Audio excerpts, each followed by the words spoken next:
When my penis was covered with a candida overgrowth for years intermittently, that really affected our sex life.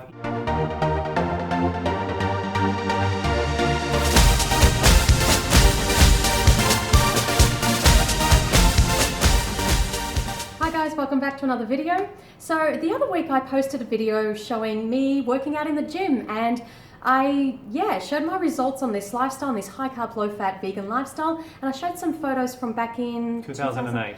And it was very interesting to see how my body has changed, and I've leaned out, and even though I'm getting obviously older. And we started to get some comments. I mean, a lot of people were very inspired and motivated, and that's great. That was the intention of that video. But we were getting some comments from people saying, you guys do so much. And then that prompted a comment on Tumblr. You're obsessed with exercise every single day, eating super healthy and fats. Relax a little bit more.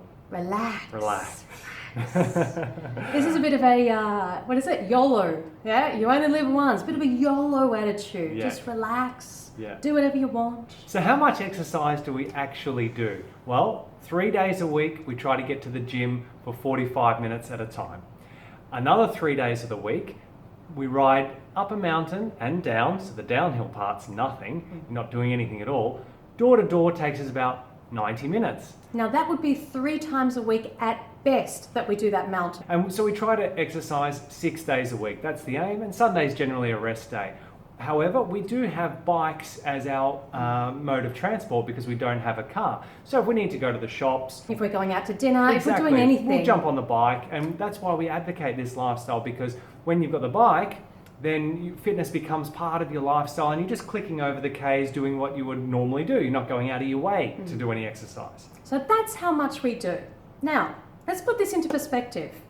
We sleep for 8 hours a night, and our job is working online. So we are literally sitting on our butts all day. So is it really that much? It's not, but what happens is because our lives are put online and people, watch us on YouTube and Snapchat more or less daily, and we like to show our exercise in order to inspire and motivate others to get fit and healthy.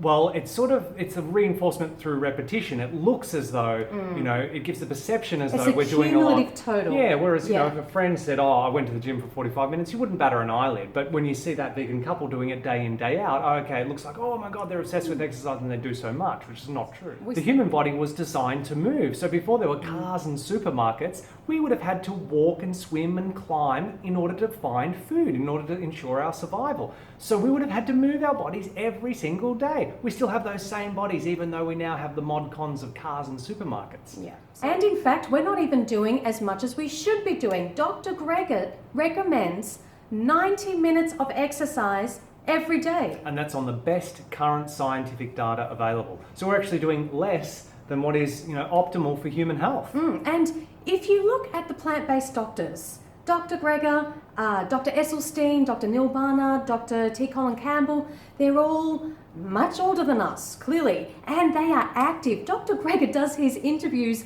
walking on the treadmill. That guy is always moving. These guys are active and they're lean and they're just killing life. So we are inspired by the older generation that are saying, hey kids, get off your butt and get moving. There's no excuse. Look at us, we're doing it, so you should too. So this person also says that we're obsessed with being super healthy with our food and with keeping low fat, and we should relax.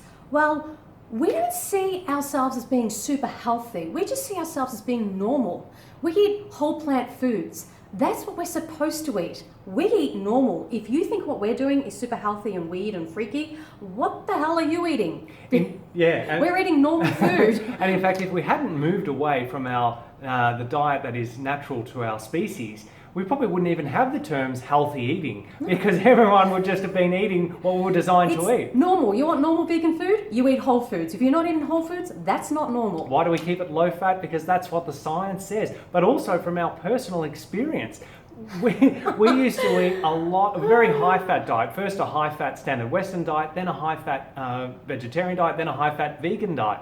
Wow, our health problems were never worse with that. You want to talk about being stressed? I couldn't breathe. I had asthma so badly. Every night I would wake up, it was like I was choking. I could not breathe. I've got my head every night in a bowl of steaming water, trying just to get that, hot water in the steam so I could breathe. It was awful. Your story. Well, when my penis was covered with a candida overgrowth for years intermittently, that really affected our sex life immensely. And I can tell you, it was not relaxing at that period. It was extremely stressful. Why would we want to risk going back to those days when we've overcome all of those issues, both asthma and candida and more, by following a predominantly whole foods, always low fat vegan diet? Yeah, I mean, you were so fatigued through the candida. It was, I used to describe, life was like dragging Luca. It was like dragging a sack of shit through life. And if I did 10 push-ups, I would be out. I would be physically spent. I was exhausted. Who you see today, guys, was nothing compared to what we used to be. Completely different people.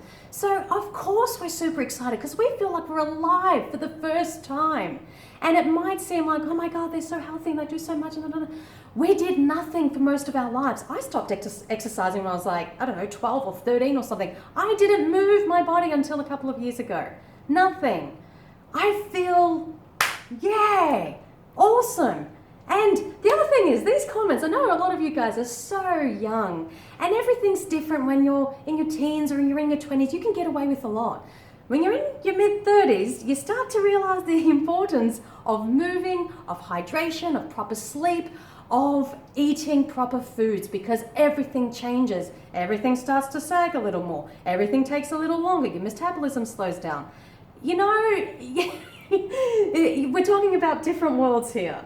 And it's all relative, and it depends on what your goals are. So, for example, an athlete would look at the amount of exercise we do and consider us couch potatoes. A couch potato would look at the amount of exercise we do and consider us an athlete. Yeah. So, it's all about where you're setting your benchmark for health and fitness. And in our case, we look to, say, YouTubers in their late 30s and early 40s, like Banana Blondie, Michelle, and Jay from Plant-Based Athlete. Yeah. They're our health and fitness goals for the next, 5 years. Yeah, when we say, okay, when we're in our 40s, we want to look like those guys. And have their level of health and fitness. Yeah, and basically what this comment is indicating is, guys, you're setting the bar too high. Okay, you're holding up a mirror that says, hey, step it up. Yeah. And most people don't want to make any changes to, improve their health and fitness. So then they'd prefer to, critique and get those who are health and fitness orientated to just relax a little, because you're making me feel uncomfortable because, I don't want to do it. And if you're not relaxed about it, then I can't relax about it, and I want to be super relaxed and I don't want to do anything. We're saying step it up. Yeah, because remember, going vegan is not the most we can do. It's the least we can do. Yeah, and so if you're already vegan, focus on improving your health and fitness, and you will become the best version of yourself. So then you're going to become the best vegan advocate that you can possibly be, thus doing the best for the animals, saving the most number of animals' lives, because you're going to inspire more people. That's why we're on social media so much these days, and that's why we're on Snapchat, so that people can see what we're eating, what we're doing. They can follow us and get the same routine and get the same results and feel wonderful. So if they want it. If they want it. If you don't want it, no problem. Sit back on your phone and sit on the couch and whatever. You can just critique. If you do want it, follow us on Snapchat, follow us on all the social media links that will pop down below, and let us guys know, what do you think? Do we do too much? Do you think we should increase our fats? Do you think we should reduce our sex life? Maybe go back to candida and fatigue, asthma, constipation? I don't know. You tell us. Thanks for watching, guys. Like, share, and subscribe if you haven't already, and we'll see you in the next video. Bye for now. Bye, guys. Continue the route. Yep. 1, 2, 3. If you're not angry, then you're not taking enough action in this world. And you're not paying attention.